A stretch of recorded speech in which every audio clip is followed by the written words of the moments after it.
দর্শক আমন্ত্রণ এটিএন নিউজের সাপ্তাহিক আয়োজন popular life insurance company limited বিস্টক অনুষ্ঠানে আপনাদের সাথে আছি আমি গোলাম কাদির রবু।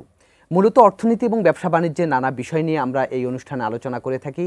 আজ আমরা আলোচনা করব সম্প্রতি মার্কিন যুক্তরাষ্ট্র যে 20% নতুন শুল্ক আরোপ করেছে বাংলাদেশি পণ্যের উপর, সেই বিষয়টা নিয়ে আমরা আলোচনা করব এবং এই বিষয়টির কারণে বাংলাদেশের রপ্তানিকারকদের মধ্যে যে স্বস্তি এবং অস্বস্তির যে বিষয়টি আছে সে বিষয়গুলো নিয়ে আমরা আলোচনা করব।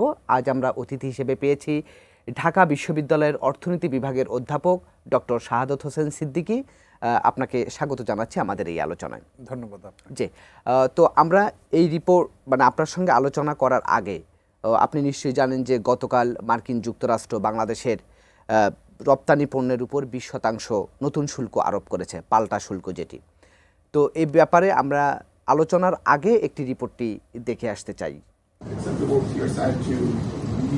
দেশের রপ্তানিকারকদের উদ্বেগ আর উৎকণ্ঠার অবসান হলো অনেকটাই। টানা কয়েকদিন আলোচনা আর দফা রফার পর অবশেষে যুক্তরাষ্ট্রে বাংলাদেশি পণ্যের ওপর শুল্ক কমল 15%। ফলে এখন নতুন করে শুল্ক দাঁড়ালো 20%, যা যুক্তরাষ্ট্র শুরুতে আরোপ করেছিল 37%, পরে তা আরও কমিয়ে করেছিল 35%। নতুন সিদ্ধান্ত অনুযায়ী প্রতিযোগী দেশগুলোর শুল্কও প্রায় একই রকম, ফলে সুবিধাজনক অবস্থায় পৌঁছালো বাংলাদেশ। ভালো খবর বা স্বস্তির বিষয় হচ্ছে আমাদের প্রতিদ্বন্দ্বী দেশ ভারত, পাকিস্তান, ভিয়েতনামের তুলনায় আমাদের ট্যারিফটা একই মাত্রায় আছে, ভারতের তুলনায় বরঞ্চ 5% কম আছে। সেটা হলো স্বস্তির জায়গা। যে আশঙ্কাটা আমরা করছিলাম যে ওই প্রতিদ্বন্দ্বী দেশের সাথে আমাদের ট্যারিফের পার্থক্য যদি 15% থাকে বা 10% থাকে, তাহলে বিজনেসটা ওই জায়গায় মুভ করবে, এটি স্বাভাবিক। তো এই সংখ্যাটা এখন কেটে গেছে। যুক্তরাষ্ট্রের বাজারে বাংলাদেশের বড় প্রতিযোগী ভিয়েতনাম, তার শুল্কও বসল 20%, আর তার আগের আছে 9%, আর বাংলাদেশ এর আগের 15% সহ এখন মোট শুল্ক দাঁড়ালো 35%। সেই হিসেবে বাড়তি শুল্ক নিয়ে প্রতিযোগিতা সক্ষমতায় কতটা এগুলো বাংলাদেশ? বাড়তি 20% ট্যারিফ যোগ হলো, এতে করে এখানে বায়ার টু বায়ার ডিফার করবে, কারো হয়তো ক্রয়ের সক্ষমতাটা হয়তো কমে আসবে, সেক্ষেত্রে আমাদের কিছু অর্ডার প্লেসমেন্ট কমতে পারে। অবশ্য এই সুবিধা পেতে বাংলাদেশকে মানতে হয়েছে অনেক কিছু, বিশেষ করে গম ও তুলা আমদানি বাড়ানো, 25টি বোয়িং বিমান কেনা এবং যুক্তরাষ্ট্রের পণ্যে শুল্ক ছাড়ের বিষয়ও আছে। অবশ্য অন্যান্য দেশগুলোকেও বাণিজ্য ঘাটতি কমানোর জন্য নানা সুবিধা দিতে হয়েছে যুক্তরাষ্ট্রকে। বাংলাদেশের যে কূটনীতিক বিজয়টা হয়েছে, এটা আমি বর্তমান প্রেক্ষাপটে বলবো বিজয়। যদি ইন্ডিয়ার কথা চিন্তা করেন, বাণিজ্যিক কূটনীতিক আলোচনা যুক্তরাষ্ট্রের সাথে চলছে, অতএব তারা কিন্তু এটাকে আবার পাল্টে যদি 15% করে, তখন কিন্তু বাংলাদেশের এই সফলতাটাকে সফলতা বলা যাবে না, তখন আরও বাণিজ্যিক কূটনীতির যে প্রয়োজন রয়েছে সেটা কিন্তু বলে দিচ্ছে। একক দেশ হিসেবে যুক্তরাষ্ট্রই বাংলাদেশের সবচেয়ে বড় রপ্তানি বাজার, যেখানে গড়ে রপ্তানি হয় $8 বিলিয়ন পণ্য, যার 80%-রও বেশি তৈরি পোশাক। বাণিজ্য ঘাটতি কমিয়ে আনতে যুক্তরাষ্ট্র সম্প্রতি বিভিন্ন দেশের উপর পাল্টা শুল্ক আরোপ করে। গোলাম কাদির রবু, এটিএন নিউজ, ঢাকা। জি, আমরা তো রিপোর্টটি দেখলাম। তো এই যে আমরা বলছিলাম যে ব্যবসায়ীদের মধ্যে স্বস্তি এবং অস্বস্তির জায়গাটি, তো একটু স্বস্তির কথাটি শুনতে চাই, তারপরে অস্বস্তির জায়গাটি। দেখুন, যে প্রথম অবস্থায় যে 37% ছিল সেটা বড় অস্বস্তির কারণ ছিল। পরবর্তীতে 3 মাসের যে সময় দেওয়া হলো, তার পরবর্তীতে 35%, সেটাও বড় অস্বস্তির কারণেই রয়ে গেল। কারণ হচ্ছে আমরা যখন শুনতে পাই ভিয়েতনাম 20% করতে সক্ষম হয়েছে, কিন্তু আমরা পারি নাই। এইভাবে যখন অনেকগুলা রাষ্ট্রের ঘোষণা আসতে থাকে, তখন বাংলাদেশের কিন্তু এক ধরনের হতাশা কাজ করতে থাকে, বিশেষ করে ব্যবসায়ী মহলে যারা যুক্তরাষ্ট্রের সাথে ব্যবসার সাথে সম্পৃক্ত। এখন প্রশ্ন হচ্ছে যে আমরা কিন্তু পরবর্তীতে থার্ড ধাপ, তার মানে হচ্ছে আমি বলবো প্রথম শুল্ক আরোপ করে বাংলাদেশ 2বার নেগোসিয়েশনে যায় কিন্তু সফলতা পায়নি, থার্ড নেগোসিয়েশনে গিয়ে কিন্তু সফলতা পেয়েছে। তাহলে এটার পিছনে, স্বস্তির পিছনে বলতে পারেন, স্বস্তিটা আসার পিছনে যে সরকার প্রথমবার যখন আলোচনা করতে গিয়েছে, তখন আসলে ব্যবসায়ীদের সাথে তেমন কোনো আলোচনাই করেনি, কিংবা ব্যবসায়ী প্রতিনিধিদের কাছ থেকে যে মতামত নেওয়া কিংবা তাদেরকে যে সম্পৃক্ত করা সেটা করেনি। কিন্তু লাস্ট টাইম উঠে পড়ে লাগার মতো অবস্থাটা ছিল যে না, বাংলাদেশকে করতে হবে। ওই সময় কিন্তু আলোচনাও ছিল যে আমাদের কূটনৈতিক ব্যর্থতা, রাইট। এবং এই কূটনীতিক ব্যর্থতা থেকেই কিন্তু শিক্ষা নেওয়া, এবং প্রত্যেকেই যখন সমালোচনা করতেছিল যে বাংলাদেশ সরকার ব্যর্থ হয়েছে, সেই ব্যর্থতার থেকে সরে আসার জন্য এবং ব্যর্থতাকে সফলতায় পরিণত করার জন্য দেখেন পরবর্তীতে ব্যবসায়ীদের কাছ থেকে বিভিন্ন হিসেব নিকেশ এবং তাদেরকে অন্তর্ভুক্ত করা, তাদের প্রতিনিধি যুক্তরাষ্ট্রে যাওয়া, সব কিছু মিলে হচ্ছে অংশগ্রহণমূলক আলোচনা যে সফলতা আনে সেটা কিন্তু প্রমাণিত।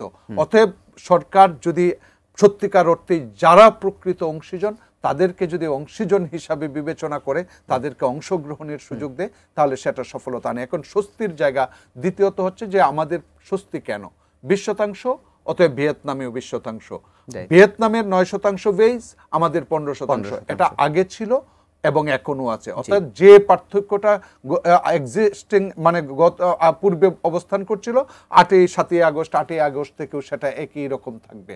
তার মানে হচ্ছে এই ব্যবধানটা আমাদের নতুন করে কোনো পার্থক্য তৈরি করছে না। কিন্তু বড় স্বস্তির জায়গা হচ্ছে আমাদের আরও সব বেশি প্রতিযোগী রাষ্ট্র যদি বলেন যে আমাদের ব্যবসা সরে যাওয়ার দিক থেকে প্রতিদ্বন্দ্বিতা করে ওয়ার্ল্ড প্লেস মানে ডিসপ্লেস হয়ে যাওয়া, বাংলাদেশ থেকে অন্য জায়গায় ট্রান্সফার হয়ে যাওয়া, সেটা হচ্ছে ইন্ডিয়া। এখন ইন্ডিয়ার ক্ষেত্রে কিন্তু বর্তমানেও দেখবেন যে 25% আছে। অতএব আমরা বর্তমানে এই জায়গাটাকে আমরা বলছি যে স্বস্তি, কারণ ইন্ডিয়াতে সুইচ হবে না। ইভেন আমাদের এক্সপোর্ট ইন্ডিয়া থেকে আরও কিছু বেশি সরে গিয়ে আমাদের কাছে আসতে পারে, যেহেতু বাংলাদেশ খরচতত্ত্ব অনুযায়ী যদি যুক্তরাষ্ট্রের খরচতত্ত্বের কথা চিন্তা করেন, তারা কম্পারেটিভ সিনারিও তুলনামূলক খরচ নিয়ে কথা বলবে, সেই জায়গায় কিন্তু বাংলাদেশ ফেভার্ড নেশন হবে তাদের কাছে।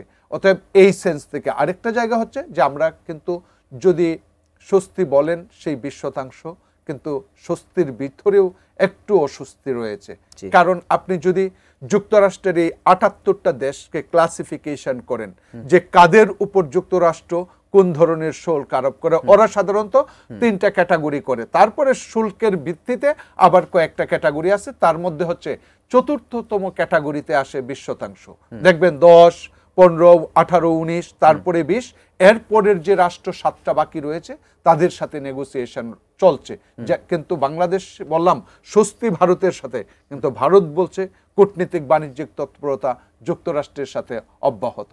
অতএব তারা গিয়ে কোথায় পৌঁছায় সেটা কিন্তু আমাদের স্বস্তি না অস্বস্তি না, সেটা তো অবশ্যই, সেটা তো দীর্ঘমেয়াদী আমাদেরকে দেখতে হবে। কিন্তু একটা বিষয় তো ঠিক, যে উদ্বেগটা ছিল, যে উৎকণ্ঠাটা ছিল ব্যবসায়ীদের মধ্যে, সেটি তো অনেকখানি ঘুচিয়ে গিয়েছে, যেহেতু যুক্তরাষ্ট্রই তো আমাদের একক সবচেয়ে বড় রপ্তানির বাজার, তাই না? এবং তৈরি পোশাকেই সবচেয়ে বেশি, সেখানে যে 80% উপরে। তো আমার কথা হচ্ছে যে প্রধান উপদেষ্টাও কিন্তু বলেছেন যে এটি একটি কূটনৈতিক বিজয়। আপনি কি মনে করেন? যে দেখেন, কূটনৈতিক বিজয় বলাটা হয়তো এই আমি বলবো যে সত্যিকার অর্থেই অভিনন্দন পাবার যোগ্য, big hands for the team, Bangladesh team, তাদের জন্য একটা জোরে করতালি দিতে পারে। কিন্তু বিষয়টা হচ্ছে আমাদের এই খরচ, যে পরিমাণ খরচ 20% বাড়বে, এই প্রতিযোগিতার জায়গাটা দেখতে হবে এবং যে সকল সুবিধা যুক্তরাষ্ট্রের সাথে দেয়া হবে, অতএব সেই সকল সুবিধা দিতে গিয়ে রাষ্ট্রের উপর কোন ধরনের বার্ডেন পড়বে সেটা বিবেচনা করতে হবে। এবং একই সাথে বাংলাদেশের সাথে যে সকল রাষ্ট্রের আগে বাণিজ্যিক সম্পর্ক ভালো ছিল, দীর্ঘদিন ধরে আমরা তাদের কাছ থেকে ইম্পোর্ট করতাম, গ্যাসের কথা বলতে পারেন, এলএনজির কথা বলতে পারেন এবং গমের কথা চিন্তা করতে পারেন, সমস্ত পণ্যগুলাই কিন্তু আপনি একটা রাষ্ট্র থেকে সরিয়ে যুক্তরাষ্ট্রে নিচ্ছেন। অতএব সেই সমস্ত রাষ্ট্র থেকে তারা যদি আবার দাম, যে বাকি পণ্য আনবেন পুরোটুকু তো সরাচ্ছেন না, হয়তো বা কিছু অংশ সরাচ্ছেন। অতএব যেটুকু থাকবে সেটাও যদি দাম বৃদ্ধি করে বলতে পারে যে যুক্তরাষ্ট্র থেকে যদি বেশি দামে গম কিনতে পারেন, তাহলে আমার দেশ থেকে আমিও দাম বাড়িয়ে দেব, বাকি অংশটুকু আনতে হবে। তাহলে সেই ক্ষেত্রে আসলে বাণিজ্যটা কি হবে ভবিষ্যতে, সেটার কিন্তু এক ধরনের শঙ্কা রয়েছে। আমি বলছি যে এটা বিজয়, কিন্তু এই বিজয়টা কতটুকু স্বস্তি আনবে সেটা কিন্তু ফিউচারের অ্যাকশনস এবং রিঅ্যাকশনস। আপনি যেটা বলছিলেন যে কিছুটা বিনিময় তো করতে হয়েছে, এবং সেটি তো সব দেশেই করেছে। যেমন আমরা জানি ভিয়েতনাম যে সুবিধাটা পেয়েছে, তার বিনিময়ে তারা যুক্তরাষ্ট্রের পণ্যের ক্ষেত্রে শুল্কমুক্ত সুবিধা দিয়েছে, এবং অন্যান্য সবগুলো দেশেই কিন্তু কম বেশি দিয়েছে। এখন আমার প্রশ্নটা হচ্ছে যে আমরা যে সমস্ত কন্ডিশনগুলো মানলাম, সেই বিবেচনা যদি আমরা করি আর যতটুকু আমরা পেলাম, সেই ক্ষেত্রে আমাদের অপরচুনিটি কস্টটা, সেক্ষেত্রে আমরা কি ফেভারে থাকলাম কিনা? আরও একটু যদি বলি যে ভিয়েতনামের সঙ্গে যুক্তরাষ্ট্রের বাণিজ্য ঘাটতি 123 বিলিয়নের মতো, তারা সেখানে 20% পাল্টা শুল্ক বসেছে, আর আমাদের ঘাটতি হচ্ছে 6 বিলিয়ন, আমরা পেলাম 20।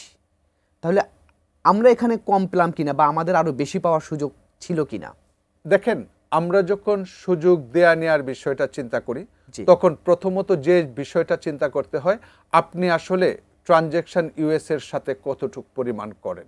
যেমন আপনি যদি যুক্তরাষ্ট্রের সাথে টোটাল ভলিউম অফ ট্রানজ্যাকশনের কথাই চিন্তা করেন, যে আমি এক্সপোর্ট ইম্পোর্ট মিলে কত করি, সেটা 10 বিলিয়নের মতো, কিন্তু সেই সংখ্যাটা যদি আপনি ভিয়েতনামের সাথে তুলনা করেন তাহলে সেটা হিউজ। অতএব আপনি যদি প্লেয়ারের ক্ষেত্রে চিন্তা করেন কে কোন ধরনের প্লেয়ার, আপনি কিন্তু যুক্তরাষ্ট্রের সাথে বাণিজ্যের দিক থেকে ছোট্ট একটা প্লেয়ার।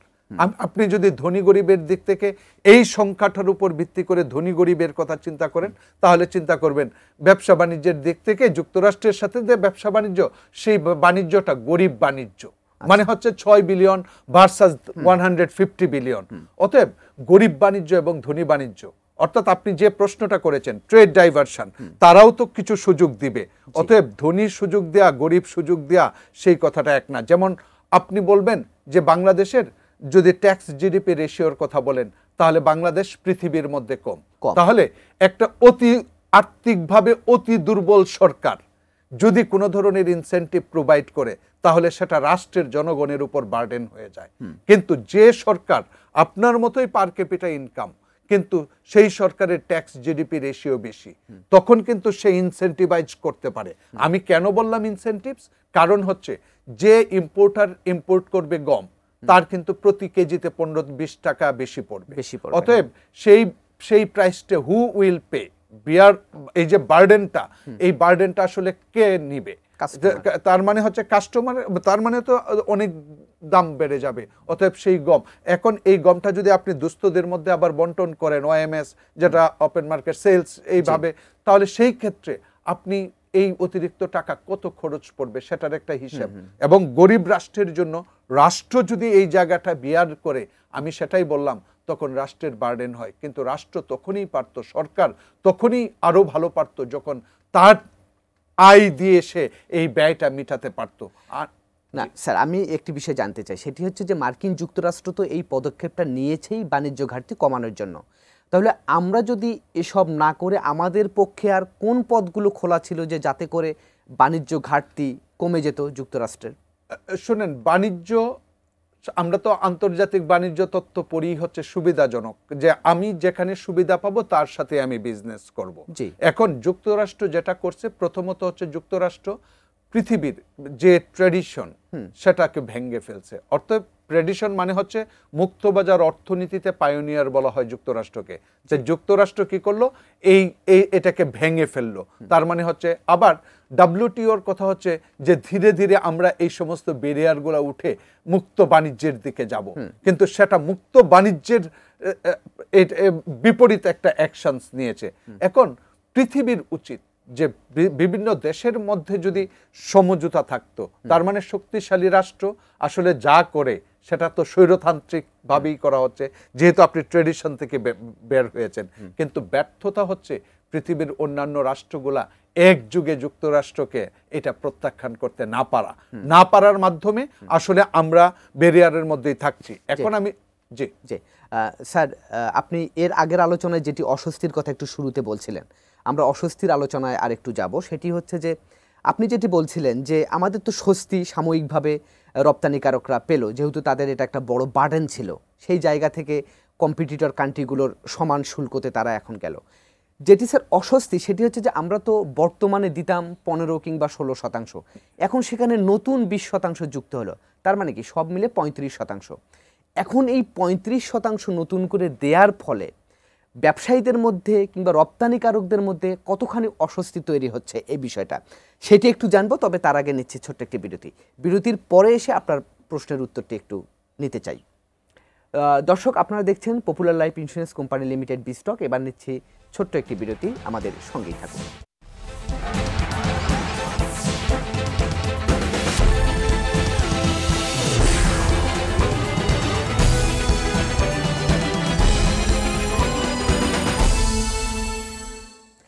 দর্শক, বিরতির পর আমরা আবারও ফিরে এলাম popular life insurance company limited বিস্টক অনুষ্ঠানে। আজ আমরা আলোচনা করছি যুক্তরাষ্ট্রের 20% পাল্টা শুল্ক এবং সেটার ফলে যে স্বস্তি এবং অস্বস্তি বাংলাদেশের ব্যবসায়ীদের মধ্যে বা রপ্তানিকারকদের মধ্যে, সে বিষয়টি নিয়ে আমাদের সঙ্গে অতিথি হিসাবে আছেন ঢাকা বিশ্ববিদ্যালয়ের অর্থনীতি বিভাগের অধ্যাপক ডক্টর শাহাদত হোসেন সিদ্দিকী।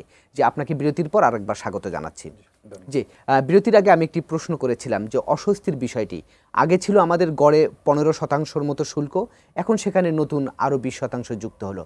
তার অর্থ হচ্ছে টোটাল 35% শুল্ক দিয়ে বাংলাদেশি পণ্য যুক্তরাষ্ট্রে ঢুকতে হবে। এর ফলে কি যারা আমাদের বায়ার, তাদের কি তো এই শুল্কটা দিতে হবে? তো সেক্ষেত্রে বায়াররা বাংলাদেশ থেকে পণ্য কেনা কমিয়ে দেবে কিনা? জি, আমরা যদি চাহিদা তথ্যের দিকে চিন্তা করি যে দাম যদি বাড়ে তাহলে আমরা বলি যে চাহিদা কমে। এখন স্বাভাবিকভাবে প্রশ্ন হচ্ছে 20%, এটা কিন্তু অনেক বেশি, যে 100 টাকায় 20 টাকা বাড়ছে। তার মানে এই প্রাইসটা বিয়ার করতে হবে কাকে? কনজিউমারকে। ধরেন যুক্তরাষ্ট্রের ভোক্তাকে, যুক্তরাষ্ট্রের যারা ক্রেতা কেনে। এখন যুক্তরাষ্ট্রে যদি জিনিসের দাম বেড়ে যায়, স্বাভাবিকভাবেই তাদের ভোগ কমে যাবে। দাম বাড়ার সাথে সাথে ভোগ কমে যাবে। এখন এই কমাটা বিষয়টা হচ্ছে যে কতটুকু স্থায়ী। তার মানে এটা কি শর্ট টার্ম না লং রান, যে ক্ষণস্থায়ী না দীর্ঘস্থায়ী? বিষয়টা হচ্ছে আমি মনে করি ক্ষণস্থায়ী। কারণ আপনি যখন জামা কাপড়ের কথা চিন্তা করবেন, যে আপনি ক্লোথসের কথা চিন্তা করছেন, তাই না? তখন জামা কাপড় হচ্ছে স্বাভাবিক দ্রব্য, যে যুক্তরাষ্ট্রের যেহেতু গ্রোথ হচ্ছে, আয় বাড়ার সাথে সাথে এটার পিছনে তাদের ভোগ কাজ করবে, পজিটিভলি কাজ করবে। একই সাথে আপনি চিন্তা করতেছেন এটা হচ্ছে নেসেসারি গুডস, তার মানে হচ্ছে ইনইলাস্টিক, অর্থাৎ যতটুকু দাম বাড়বে আপনি ভাবছেন ততটুকু দাম বাড়ার কারণে চাহিদা কমে যাবে, ততটুকু কমে না, কারণ অস্থিতিস্থাপক। অতএব আয় প্রভাবের কারণে সেটা কিন্তু কমে যাবে। যুক্তরাষ্ট্রে তো এখন ইনফ্লেশন রেটও বাড়ছে। যুক্তরাষ্ট্রের ইনফ্লেশন হচ্ছে, কিন্তু যুক্তরাষ্ট্র এই যে পদক্ষেপ নিচ্ছে তারা আসলে ডোমেস্টিক ইন্ডাস্ট্রিকে, ধরেন যুক্তরাষ্ট্র, আপনি যদি বলেন তাত্ত্বিক দিক থেকে যুক্তরাষ্ট্র কেন ইম্পোজ করছে এই পরিমাণ কাস্টমস, বিষয় হচ্ছে তারা ডোমেস্টিক ইন্ডাস্ট্রি, ডোমেস্টিক ইনভেস্টমেন্টকে, তাহলে ইন ফিউচার তাদের প্রসপেক্ট হচ্ছে, আশা হচ্ছে যে যুক্তরাষ্ট্রের প্রবৃদ্ধি বাড়বে।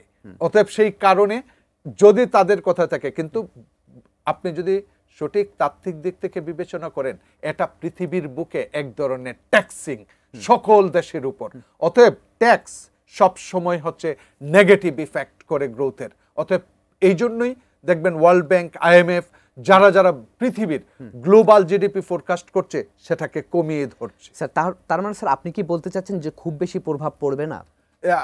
আপনি প্রভাবটা তখনই পড়ে, আমি বললাম যেহেতু এটা অস্থিতিস্থাপক দ্রব্য, আপনি যদি আপনার প্রতিযোগী রাষ্ট্রের সমান প্রাইসে বিক্রি করতে পারেন তাহলে আপনারটা কমার সম্ভাবনা খুব কম, কারণ অস্থিতিস্থাপকতার জন্য। আরেকটি প্রশ্ন আপনার কাছে করতে চাই, সেটি হচ্ছে যে এই আপনারাও বিভিন্ন সময় বলেছেন, এই গতকালকের যখন এই 20% শুল্ক আরোপের বিষয়টি যখন ছিল না, তার আগে যখন 35% কিংবা তার আগে 37% যখন ছিল, আপনারা কিংবা অর্থনীতি বিশ্লেষকরা কিংবা বিভিন্ন সভা সেমিনারে কিংবা আমরা রিপোর্টাররা যখন রিপোর্ট করতে গিয়েছি, তখনও কিন্তু আমাদেরকে বলা হয়েছে যে বাংলাদেশ এবং যুক্তরাষ্ট্রের মধ্যে বাণিজ্য চুক্তির আলোচনার মাঝখানে আসলে বসে আছে চীনের ভূ রাজনীতি।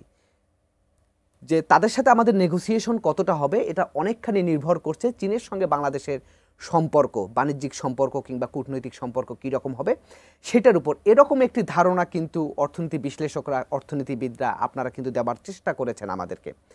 তো আসলে এইটা আসলে কতখানি কাজ করেছে আপনারা কি মনে করেন?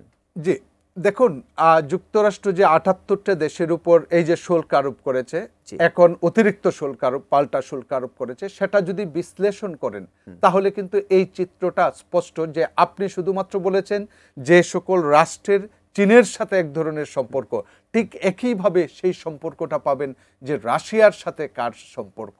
যেমন আপনি বাংলাদেশের যদি এখন পর্যন্ত উইদাউট নেগোসিয়েশনের কথা চিন্তা করেন, বাংলাদেশ কিন্তু 4th টায়ারে আছে। অতএব এটাকেই আপনি বিজয় বলছেন, কারণ হচ্ছে শুল্কের যদি স্টেজগুলা দেখেন, প্রথম, দ্বিতীয়, তৃতীয় এবং চতুর্থ ধাপে। এখন প্রশ্ন হচ্ছে এই চতুর্থ ধাপগুলাতে কারা রয়েছে, তাদের যদি চিন্তা করেন তাহলে আইদার আপনি একটা রিলেশনশিপ পাবেন যে চীনের সাথে একটা হয়তো বাণিজ্যিক অথবা অন্যান্য ইনভেস্টমেন্ট, এই ধরনের একটা রিলেশনশিপ, যেমন ভিয়েতনামের সাথে সম্পর্ক রয়েছে যুক্তরাষ্ট্রেরও, কিন্তু চীনেরও সম্পর্ক, চীনের মাধ্যমেই ভিয়েতনামের উত্থান হয়েছে আরএমজি ইন্ডাস্ট্রির। অতএব তারা কিন্তু 20%। বাংলাদেশ চীনের সাথেই কিন্তু একটা ভালো সম্পর্ক রয়েছে, সেই ক্ষেত্রেও কিন্তু আমরা এবং দেখেন ইন্ডিয়ার ক্ষেত্রে অতিরিক্ত আরো 5%। কেন? কারণ ইন্ডিয়া একটা বড় জোট, তারা রাশিয়ার সাথে কিন্তু একটা সম্পর্ক বিল্ড আপ করতে চায়। অতএব আপনি যদি সর্বোচ্চ ট্যারিফ এই পর্যন্ত যা নির্ধারিত হয়েছে, সেটা আপনি চীন এবং রাশিয়াকে কেন্দ্র করে এক ধরনের বিভাজন কিন্তু স্পষ্ট। স্যার, আমরা এই আলোচনা প্রায় শেষ করে দিতে চাচ্ছি, তবে এবার একটু ডলারের বাজার নিয়ে আমরা একটু কথা বলতে চাই। তবে তার আগে আমরা একটু ডলারের রেটটা দেখে আসি। আমরা তো দেখছি যে অনেক দিন ধরেই ডলারের বাজার এখন মোটামুটি অনেকটা স্থিতিশীল, এবং তার মধ্যে মার্কিন ডলার কেনা বেচা হচ্ছে 121 টাকা 22 টাকার মধ্যে। সিঙ্গাপুর ডলার সেরকম 91 টাকায় বিক্রি হচ্ছে, এবং রুপির যে রেট সেটি আমরা দেখছি 1 টাকা 31 পয়সা থেকে 1 টাকা 41 পয়সা এটার মধ্যে, এবং অন্যান্য যে মালয়েশিয়ান রিঙ্গিত এবং ওইগুলো মোটামুটি স্থিতিশীল রয়েছে। তো স্যার, আমরা একটু ডলারের ব্যাপারটা একটু আলোচনা করি। আমরা তো দেখেছি যে বিগত সরকারের সময় বাংলাদেশের সবচেয়ে অস্থির ছিল ডলারের বাজার, এবং বাংলাদেশের যে মূল্যস্ফীতি সেটি আসলে ইম্পোর্টেড মূল্যস্ফীতির কথাই বলা হচ্ছিল, যেহেতু ডলারের বাজারটা ছিল অস্থিতিশীল। তো এই সরকার ক্ষমতায় আসার পরে ডলারের বাজার তো অনেকখানি বাজারের উপর ছেড়ে দেয়া হয়েছে, এবং অনেক ক্ষেত্রে যাতে ডলারের বাজার একেবারে পড়ে না যায় সেজন্য বাংলাদেশ ব্যাংক ডলারও কিনেছে। তো সব মিলে ডলারের বাজারটিকে এখন আপনি কিভাবে দেখছেন? জি দেখুন, আমি প্রথমেই বলবো এটা একটা সাহসী পদক্ষেপ ছিল বাংলাদেশের। অনেক রিস্ক থাকা সত্ত্বেও বাজারে ছেড়ে দেওয়া, বাজারের উপর, অতএব বাজার নির্ধারণ করছে। এখন সেই জায়গায় আমরা একটা স্থিতিশীলতাও লক্ষ্য করছি। একই সাথে আপনি যে কথাটা বললেন, ডলারের যেহেতু স্থিতিশীলতা আসছে, অতএব মূল্যস্ফীতি কিন্তু তখনই কমা শুরু করেছে। এখন প্রশ্ন হচ্ছে যে এত কিভাবে সম্ভব হলো? প্রথমত হচ্ছে আমরা কিন্তু যে ইম্পোর্ট রেস্ট্রিকশন ছিল, পুরো মাত্রায় কিন্তু ইম্পোর্ট রেস্ট্রিকশন আমরা উঠাই নাই, যে কারণে ইম্পোর্টের যে প্রবৃদ্ধি ছিল সেটা যদি মুক্ত করে দেওয়া হয়, তখন বুঝতে হবে যে বাংলাদেশের কোন ব্যালেন্সে রয়েছে। আর সবচেয়ে বড় কন্ট্রিবিউশন যেটা থেকে আমরা পাচ্ছি সেটা হচ্ছে রেমিটেন্স। অন এন এভারেজ যখন 8 থেকে 10 বিলিয়ন বেশি রেমিটেন্স আপনি পাচ্ছেন, তখন স্বাভাবিকভাবেই এটা একটা স্বস্তির কারণ হয়ে দাঁড়ায়। কিন্তু ভালো অবস্থায়, কিন্তু ফিউচার নির্ভর করবে হচ্ছে যে আমরা আসলে এই যে রেমিটেন্সটা সেটা ধরে রাখতে পারছি কিনা, প্লাস হচ্ছে এক্সপোর্টের প্রবৃদ্ধি ধরে রাখতে পারছি কিনা, এবং ইম্পোর্টের ক্ষেত্রে কোনো ধরনের রেস্ট্রিকশন যদি ইম্পোজ না করি, তখন যদি আমরা স্টেবিলিটি স্থিতিশীলতা ধরে রাখতে পারি, তখন প্রকৃতপক্ষেই বোঝা যাবে যে বাংলাদেশ স্থিতিশীল। এখনো কিছুটা কিন্তু কন্ট্রোলের মধ্যেই স্থিতিশীলতা, যেহেতু আপনি ইম্পোর্টটাকে পুরোপুরি বাজারে ছেড়ে দেন নাই। কিন্তু এখন তো আমরা দেখছি যে আমদানি কিছুটা বাড়ছে, সেটা কি ডলারের বাজারটা স্থিতিশীল হওয়ার কারণেই অনেকখানি কিনা? দেখেন, আমদানি এটাও একটা আমি বলবো যে বিচক্ষণতার পরিচয়, যে আপনি আমদানি যদি হঠাৎ করে সমস্ত পণ্যগুলা যেগুলো রেস্ট্রিক্টেড ছিল একসাথে দিয়ে দেন, তাহলে একটা ঝুঁকি বাড়তে পারে, একটা ক্রাইসিস তৈরি হতে পারে। কিন্তু সেই জায়গায় ধীরে ধীরে ইম্পোর্ট বাড়া এটা পজিটিভ লক্ষণ। কারণ হচ্ছে আপনি যদি দেখেন আমার গত 1 বছরের মধ্যে 25 to 30% ইম্পোর্ট, এবং সেটা হচ্ছে কাঁচামাল, মধ্যবর্তী পণ্য এবং মেশিনারিজ কমে গিয়েছে। অতএব এইগুলার কনসিকুয়েন্স কিন্তু নেগেটিভ ফিউচারে পড়বে। অতএব সেই ফিউচারে প্রবৃদ্ধির ভালো লক্ষণ ছিল না, এখন যেহেতু বাড়ছে, অতএব আমরা আশা করতে পারি। আমরা আলোচনার প্রায় শেষ পর্যায়ে চলে এসেছি। সার্বিকভাবে আপনার আর কিছু বলার আছে কিনা? না, ধন্যবাদ আমাকে অনুষ্ঠানে এই সুযোগ করে দেওয়ার জন্য, কথা বলার জন্য। প্লাস একই সাথে আমি বলবো যে বাংলাদেশ এখন আর্থিক যে বাজারটা সেটা একটা স্বস্তির দিকে যাচ্ছে। প্লাস হচ্ছে আমাদের যে অস্বস্তির বিষয়টা ছিল ট্যারিফ, সেটাও একটা কাঙ্ক্ষিত পর্যায়ে আসছে। এখন তারপরেও চোখ নজর রাখতে হবে যে কে কোথায় কূটনীতিক, বাণিজ্যিক কূটনীতিক কোন পর্যায়ে যায়, তার সাথে কিন্তু আমাদের অ্যাডজাস্ট রাখতে হবে। জি, আমরা আলোচনার একেবারে শেষ পর্যায়ে চলে এসেছি। আপনাকে অসংখ্য ধন্যবাদ আমাদেরকে সময় দেওয়ার জন্য। আপনাকেও ধন্যবাদ। জি দর্শক, এই ছিল আজকের popular life insurance company limited বিস্টক। আগামীতে আবারও দেখা হবে অন্য কোনো বিষয় নিয়ে। সে পর্যন্ত ভালো থাকুন, সুস্থ থাকুন, এটিএন নিউজের সঙ্গেই।